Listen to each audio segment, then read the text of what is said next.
Saya akan berbicara tentang tanggung jawab di dalam Markus pasal 13 ayat yang ke-34.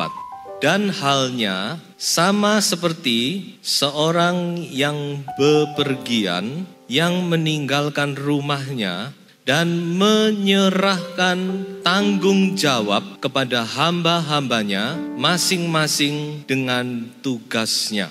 Tanggung jawab, kita mau coba kita mengerti apa itu tanggung jawab. Di dalam bahasa Inggris, kata tanggung jawab itu dipakai kata responsibility. Responsibility ini berasal dari kata our response to God's ability. Jadi respon kita terhadap kemampuan yang Allah berikan kepada kita. Our response to God's ability.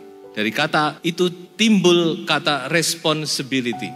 Jadi tanggung jawab itu tidak lain berbicara tentang bagaimana kita meresponi, kita menjawab kemampuan yang Allah berikan kepada kita. Allah memberikan kemampuan kepada setiap kita. Ya, seperti yang dikatakan oleh ayat tadi. Sebelum Tuhan itu berangkat pulang, maka dia menyerahkan tanggung jawab, memberikan tanggung jawab. Kata tanggung jawab di sini berarti kemampuan. Di dalam bahasa aslinya exousia itu artinya kemampuan, wewenang, otoritas, kapasitas, kompetensi, hak kepada hamba-hambanya. Nah, di dalam kemampuan itu terkandung satu tanggung jawab. Jadi Allah memberi kepada setiap orang itu berbagai macam kemampuan. Ada orang diberi kemampuan untuk bersaksi, ada orang diberi kemampuan di dalam melayani, ada orang diberi kemampuan di dalam masalah keuangan, berbagai macam kemampuan. Itu adalah satu prioritas.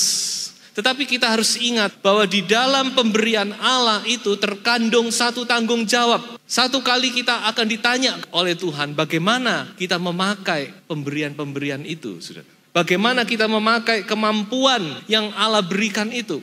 Bagaimana respons kita terhadap ability, terhadap kemampuan yang Allah berikan kepada kita. Ada satu ayat berkata demikian, kepada siapa banyak diberi, maka daripadanya akan banyak dituntut. Kepada siapa yang tidak banyak diberi, tidak banyak dituntut. Tetapi semakin banyak diberi, maka semakin banyak Tuhan akan menuntut dari kita. Jadi di dalam pemberian Allah itu memang kita semua senang menerima pemberian Allah. Kita senang menerima kemampuan, ability, talenta dan segala karunia yang Allah berikan kepada kita. Tetapi kita harus ingat bahwa Allah menunggu bagaimana kita meresponi itu. Ada satu cerita di dalam Injil Matius pasal 25 ayat 14 sampai ayat yang ke-30. Satu cerita yang tidak asing lagi tentang talenta. Di situ diceritakan bahwa ada 3 orang hamba yang diberi oleh Tuhan 3 jenis talenta. Ada yang diberi 5 talenta, ada yang diberi 2 talenta, ada yang diberi 1 talenta. Allah memberi itu tentu menurut ukuran masing-masing. Tidak perlu kita mempersoalkan kenapa si Anu itu kok menerima lebih, si itu kok menerima kurang. Saudara-saudara, Tuhan tahu kemampuan kita. Allah memberikan kepada orang ini, pada si A ini 5 talenta, kepada si B 2 talenta, kepada si C 1 talenta. Itu Allah tidak salah. Tetapi yang menjadi masalahnya sekarang, bagaimana kita meresponi pemberian Allah itu? Bagaimana kita menjawab kepercayaan Allah itu? Dikatakan bahwa ketika Tuhan itu datang kembali, maka Tuhan itu menuntut tanggung jawab. Maka dikumpulkanlah ketiga hamba itu. Maka mulailah mereka ditanya, bagaimana kamu memakai pemberian-pemberianku? Yang 5 talenta berkata, ya saya sudah memakai sehingga saya mendapat untung 5 talenta.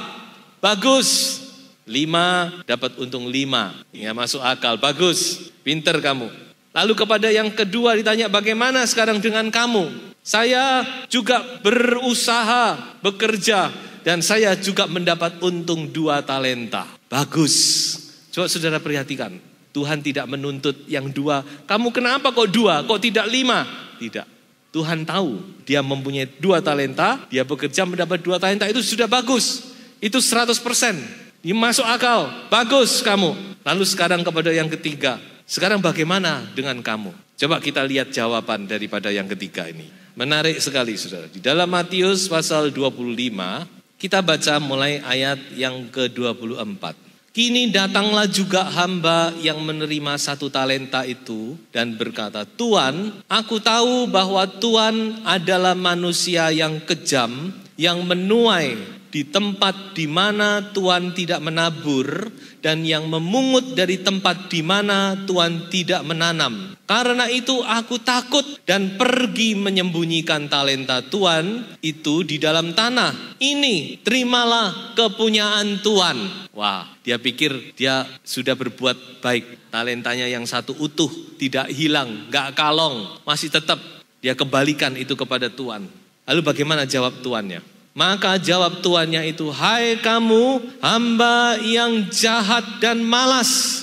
Jadi kamu sudah tahu bahwa aku menuai di tempat di mana aku tidak menabur dan memungut dari tempat di mana aku tidak menanam. Karena itu sudahlah seharusnya uangku itu kau berikan kepada orang yang menjalankan uang, supaya sekembaliku aku menerimanya serta dengan bunganya. Coba saudara perhatikan apa yang dikatakan oleh Tuhan ini, saudara-saudara. Ini adalah satu sebab utama orang tidak bertanggung jawab. Mengapa? Kalau kita perhatikan ayat yang ke-25. Karena aku takut. Ada rasa takut. Loh, kenapa kok takut? Kan gitu masalahnya. Dia mulai beralasan, aku takut ini, aku takut itu. Coba saudara perhatikan, orang tidak bertanggung jawab banyak kali karena takut. Takut mengambil resiko, takut menghadapi tantangan, takut menghadapi kesulitan, takut gagal, takut ini, takut itu, takut nanti dikatakan orang ini, takut dikatakan orang itu. Lalu dia mulai takut ini, takut itu, dan akhirnya dia tidak berbuat apapun juga. Lalu apa yang dikatakan oleh Tuhan? Kamu ini hamba yang malas. Apa hubungannya takut dengan malas? Coba kita lihat. Di dalam Amsal 26 ayat yang ke-13. Berkatalah si pemalas, ada singa di jalan, ada singa di lorong. Ayat ini diulangi 2 kali di dalam Amsal, saudara. Pemalas berkata, ada singa di jalan, ada singa di lorong. Kalau ada singa di kebun binatang masih masuk akal. Tapi ada singa di jalan. Ya kalau ada sirkus singanya terlepas, saudara-saudara. Tetapi inilah alasan. Ketika orang dia tidak berani berbuat, ketika orang dia tidak mau bertanggung jawab, maka dia akan mulai beralasan, aku takut karena ini dan itu. Sebab itu dikatakan pemalas itu suka berdalih-dalih. Banyak alasan diutarakan, tetapi semuanya itu sebenarnya karena kemalasan. Mirip ya, alasan kemalasan. Coba kita saudara-saudara mengoreksi diri kita sendiri. Apakah kita juga seringkali berdalih, beralasan, oh saya ini, saya nanti begini, saya nanti begitu. Coba kita lihat. Jangan sampai karena dibalik itu sebenarnya karena adanya kemalasan. Takut menghadapi kesulitan, takut menghadapi rintangan, takut gagal, takut mengambil resiko, takut ini dan takut itu. Saya ingat di dalam kitab Yosua, pernah sekali Yosua menegur suku bangsa Efraim. Suku bangsa Efraim itu kan suku yang paling besar di antara 12 suku. Nah, ketika mereka sudah mulai diberi tanah, mereka menerima bagian mereka masing-masing. Lalu Efraim ini datang kepada Yosua. Mereka bilang, kenapa bagian kami cuma sekian? Lalu Yosua berkata apa? Kamu ini kan suku bangsa yang besar. Kenapa kamu kok tidak membuka hutan? Oh tidak, kami takut. Kenapa kamu tidak merebut tanah-tanah ini, tanah ini? Tidak, mereka punya angkatan perang yang besar, begini-begini, banyak alasan. Tetapi ada satu pribadi yang bernama Kaleb, seorang tua. Dia berkata apa kepada Yosua? Berikan kepadaku pegunungan, aku akan rebut pegunungan itu. Ayo kita sebagai orang-orang yang percaya kepada Tuhan, apa yang saudara takutkan? Seringkali kita takut menghadapi tantangan. Oh nanti begini, nanti saya gagal, nanti begitu. ayo kita maju. Jangan kita meniru hamba yang memiliki 1 talenta ini. Dia takut dan dia pergi menyembunyikan talenta. Dan di pemandangan tuannya adalah sesuatu yang jahat. Kalau saudara lihat tuannya berkata apa? Kamu adalah hamba yang jahat dan malas. Orang malas itu sebenarnya jahat. Seringkali kita berpikir, saya malas kan itu urusan saya sendiri. Tapi firman Tuhan berkata, orang yang malas dengan orang yang merusak itu saudara. Pemalas itu adalah saudara daripada perusak. Jangan sampai kita menjadi orang yang malas. Yang tidak mau berjuang, yang tidak mau maju, yang tidak mau menghadapi tantangan, yang tidak berani bertanggung jawab. Tapi kita mau maju. Ini menjadi satu pelajaran bagi kita. Ada satu lagi di dalam Amsal berbicara tentang semut. Saya tidak panjang lebar, tetapi Amsal pasal 6 dia berkata, mulai ayat yang ke-6 sampai ayat yang ke-11, belajarlah kepada semut. Semut ini binatang yang bertanggung jawab, saudara. Meskipun dikatakan tidak ada yang mengawasi, tidak ada yang mendorong-dorong, tapi dia tahu kapan dia harus bekerja, kapan dia harus mengumpulkan makanan dan sebagainya. Dia adalah binatang yang bertanggung jawab. Tanggung jawab itu dari dalam hati. Tidak perlu didorong-dorong, tidak perlu diawas-awasi. Kalau seseorang itu masih didorong-dorong, masih diawasi, baru dia bekerja. Kalau tidak diawasi, dia tidak bekerja. Mungkin dia masih belum merasa tanggung jawabnya. Bertanggung jawab itu dari dalam, dari kesadaran kita. Karena kita sadar, sebagai kepala rumah tangga, saya harus bertanggung jawab. Sebagai ibu rumah tangga, saya juga harus bertanggung jawab. Sebagai anak, saya harus bertanggung jawab. Sebagai pelayan Tuhan, saya harus bertanggung jawab. Tidak perlu didorong-dorong, tidak perlu diawasi. Kalau diawasi baru bekerja, kalau tidak diawasi santai-santai. Tidak perlu itu. Tanggung jawab itu harus timbul dari dalam hati kita. Responsibility. Kita meresponi ability yang Tuhan berikan. Tuhan sudah percayakan sesuatu kepada saudara. Kalau saudara sebagai ayah, sebagai seorang pria, sebagai kepala rumah tangga, saudara punya ability, saudara punya wewenang, saudara punya kemampuan, pakai itu. Bangkit. Sebagai kepala rumah tangga yang bertanggung jawab. Jangan sembunyi dan melepas tanggung jawab itu. Ada satu cerita lagi di dalam Lukas pasal 9.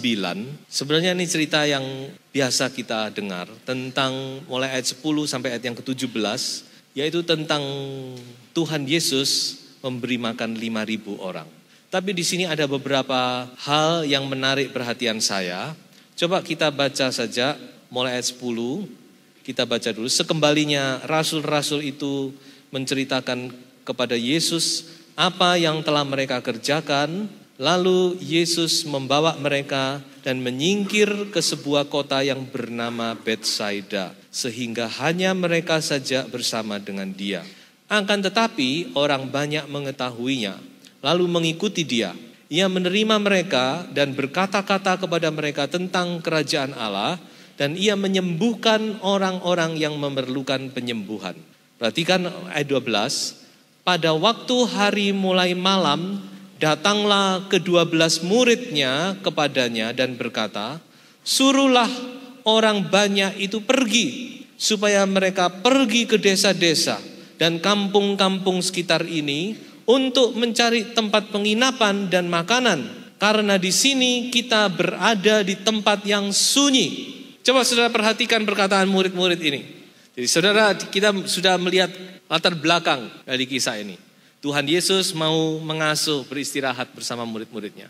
Tapi karena orang-orang sangat membutuhkan pertolongannya, maka mereka datang mencari dan mereka kembali datang kepada Yesus. Dan peristiwa itu atau pelayanan itu terus berlangsung sampai malam. Nah, pada waktu hari malam murid-murid datang berkata kepada Tuhan Yesus, Tuhan, coba Tuhan lihat ini orang banyak, bagaimana ini makannya? Tuhan suruh saja mereka pergi, cari makan di kampung-kampung. Sudah, cari saja. Biar mereka cari makan sendiri, saudara-saudara. Paling enak ini, saudara-saudara. Suruh mereka pergi. Murid-murid coba untuk melepaskan tanggung jawab. Ya, biar saja mereka cari sendiri. Ini paling mudah. Melempar tanggung jawab ini paling mudah. Kita sering melakukan itu, bukan? Biar aja, salah siapa mereka? Wong kita ini mau istirahat kok mereka datang. Itu kan salah mereka sendiri. Sekarang biar mereka yang cari sendiri. Manusia memang cenderung tidak mau memikul tanggung jawab, saudara. Saudara ingat waktu di Taman Eden, Adam dan Hawa. Jadi dari sononya, Adam ketika ditanya, Adam, apa yang kamu perbuat Adam? Adam berkata apa? Dia berkata, Tuhan ampuni, aku sudah melanggar perintahmu. Ampuni aku. Adam tidak berkata demikian. Adam berkata apa? Tuhan, perempuan yang kamu taruh di sisiku itulah yang menyuruh aku makan. Lalu Allah bertanya kepada Hawa, Hawa, kenapa kamu? Apa yang kamu perbuat? Tuhan, ular yang kamu ciptakan itu Tuhan. Dia mau nyalakan Adam, tidak ada alasan soalnya. Kalau ada alasan dia pasti nyalakan Adam, saling nyalakan, ya toh? Suami istri biasa, gara-gara kamu. Yang satu, tidak gara-gara kamu. Dari sononya manusia tidak mau bertanggung jawab, saudara. Makanya Yakobus berkata apa? Yuk kita baca ya. Yakobus pasal 5 ayat 9. Coba kita mulai belajar saudara-saudara. Saudara-saudara, janganlah kamu bersungut-sungut dan saling mempersalahkan supaya kamu jangan dihukum. Memang saudara, paling gampang kita nyalakan orang. Paling gampang kita lempar tanggung jawab. Bukan saya ini. Murid-murid dia lempar tanggung jawab. Sudah Tuhan, suruh saja mereka keluar. Mereka cari sendiri-sendiri, paling gampang Tuhan. Tetapi coba kita lihat apa yang Tuhan katakan di dalam ayat yang ke-13. Tetapi ia berkata kepada mereka, kamu harus memberi mereka makan. Waduh Tuhan, kamu harus memberi mereka makan. Tuhan tidak berkata, Tuhan tidak pakai tedeng aling-aling. Dia berkata, you yang harus memberi mereka makan. Murid-murid gimana sus? Apa Tuhan tidak tahu kita tidak bisa mau beli di mana ini roti sebanyak ini? Tuhan tidak mau tahu, Tuhan cuma bilang, kamu kasih mereka makan. Dengan lain kata, saudara-saudara, Tuhan Yesus mengajar murid-muridnya supaya mereka tidak lari dari tanggung jawab. Tuhan tahu, saudara. Tidak mungkin, secara manusia tidak mungkin. Katakan mereka punya uang pun mau beli di mana. Tuhan tahu, bukan Tuhan tidak tahu. Bukan Tuhan ini maunya sendiri, tidak. Tuhan sedang mengajar mereka, kamu harus bertanggung jawab. Bagaimana, saudara-saudara? Kalau perkataan itu datang kepada saya, kalau datang kepada saudara, kamu sebagai kepala rumah tangga, kamu sebagai pemimpin, kamu sebagai ibu rumah tangga, kamu yang harus bertanggung jawab. Baiklah kita seperti murid-murid. Untung di sini murid-murid memberikan satu respons yang positif, saudara-saudara. Mereka tidak bersungut-sungut, tapi mereka berkata, yang ada pada kami tidak lebih daripada 5 roti dan 2 ikan. Ya, di dalam ayat yang lain mereka datang kepada Yesus. Yesus, ini yang kami temukan. 5 roti dan 2 ikan. Mereka datang membawa seadanya. Tapi itu sudah cukup bagi Tuhan untuk menolong mereka, saudara-saudara. 5 roti dan 2 ikan. Ya, secara manusia tidak ada artinya. Apa itu? Apa artinya? Dimakan satu orang aja mungkin tidak kenyang. Tapi jangan pandang ringan, saudara-saudara. Tuhan kita adalah Tuhan yang mengadakan mujizat. Apa yang mustahil, tidak ada yang mustahil bagi Tuhan. Kalau kita mau menyerah, kita percaya kepada Tuhan. Soal 5 roti dan 2 ikan ini berbicara tentang kehidupan kita. Kita terdiri dari 5 indera, panca indera. Kita juga mempunyai 2 anggota tubuh, tangan dan kaki. Tangan ada 2, kaki juga ada 2. 5 roti dan 2 ikan ini berbicara tentang hidup kita ini loh. Ini adalah satu modal. Kalau kita mau serahkan itu kepada Tuhan, saudara. Tuhan tidak minta banyak. Tuhan cuma minta kita menyerahkan hidup ini kepada Tuhan. 5 roti dan 2 ekor ikan, Tuhan. Itu cukup, saudara. Waktu Tuhan memberkati saudara-saudara, maka terjadilah mujizat itu. 5 roti dan 2 ekor ikan memberi makan banyak orang. Cerita ini sangat berkenaan dengan kehidupan kita. Saya tahu banyak di antara kita yang merasa saya tidak mampu berbuat ini. Saya tidak mampu memikul tanggung jawab ini. Saya ingin mencukupi keluarga, saya ingin begini, saya ingin begitu. Tetapi saya tidak mampu, saya cuma punya ini. Saya katakan pada saudara, hidupmu itu sudah lebih dari cukup. Kalau engkau serahkan kepada Tuhan. Bawa itu kepada Tuhan. Tuhan, inilah hidupku Tuhan. 5 roti dan 2 ikan itu serahkan kepada Tuhan. Kalau Tuhan Yesus memberkati, Tuhan akan mengadakan mujizat untuk mencukupi dan memenuhi bahkan sampai melimpah segala kebutuhan saudara. Yang penting kita jangan lepas, jangan kita lempar tanggung jawab kepada orang lain. Jangan kita lempar tanggung jawab kepada istri atau istri kepada suami, atau kita lempar kepada siapapun juga, saudara-saudara. Tapi coba kita berani menjadi orang yang muncul sebagai orang yang bertanggung jawab. Tuhan sudah memberikan kemampuan kepada saudara. Tuhan ingin kita memberikan respon yang positif. Dalam 2 Timotius pasal 1 ayat yang ke-7. Sebab Allah memberikan kepada kita bukan roh ketakutan, melainkan roh yang membangkitkan kekuatan, kasih, dan ketertiban. Saya renung-renungkan ayat ini luar biasa. Ini benar-benar ilham Roh Kudus. 3 kesatuan, roh kuasa, kekuatan, spirit of power, kuasa, spirit of love, roh kasih, dan spirit of discipline. Kuasa, kasih, tapi juga ada disiplin di situ. Kuasa saja tanpa kasih itu akan menjadi sewenang-wenang. Kasih tanpa kuasa tidak berdaya apa-apa. Tapi kuasa kasih tidak ada disiplin akan liar, saudara-saudara. Kuasa kasih disiplin ada di dalam setiap hidup kita. Di dalam roh saudara. Allah sudah memberikan itu. Roh kuasa, roh kasih, roh penguasaan diri atau roh disiplin ada di dalam hidupmu. Bangkitkan itu, saudara. Jangan takut menghadapi kesulitan. Hidup ini memang tidak mudah, saudara. Setiap hari punya permasalahan sendiri. Ketika kita bangun, kita tidak tahu apa yang akan terjadi sepanjang hari itu. Mungkin saja ada hal yang tidak kita inginkan terjadi. Tetapi saya berkata kepada saudara, Roh Kudus ada di dalam hatimu. Roh Kudus menyertai engkau. Kuasa Allah menyertai engkau. Kasih Allah menyertai engkau. Hadapi, saudara-saudara. Jangan menyembunyikan diri. Jangan saudara melempar tanggung jawab. Berdiri teguh. Jadilah seperti seorang laki-laki, kata Paulus. Di dalam 1 Korintus 16 ayat yang ke-13. Bersikaplah seperti seorang laki-laki. Saya yakin ini berbicara tentang tanggung jawab, saudara-saudara. Karena ada seorang laki-laki, hanya seorang laki-laki di muka bumi ini yang benar-benar dia bertanggung jawab sampai nafas yang penghabisan. Yaitu laki-laki Yesus Kristus. The man Jesus Christ. Seorang laki-laki yang harus kita teladani, saudara-saudara. Dia berdiri, dia menyerahkan nyawanya. Ketika orang datang mau menangkap dia bersama dengan murid-muridnya. Dia bisa saja bersembunyi, pura-pura tidak tahu. Mau cari siapa? Yesus tidak ada di sini. Tapi dia tidak. Aku ini yang kamu cari. Dia keluar, dia bangkit, dia muncul. Dia bertanggung jawab atas keselamatan murid-muridnya.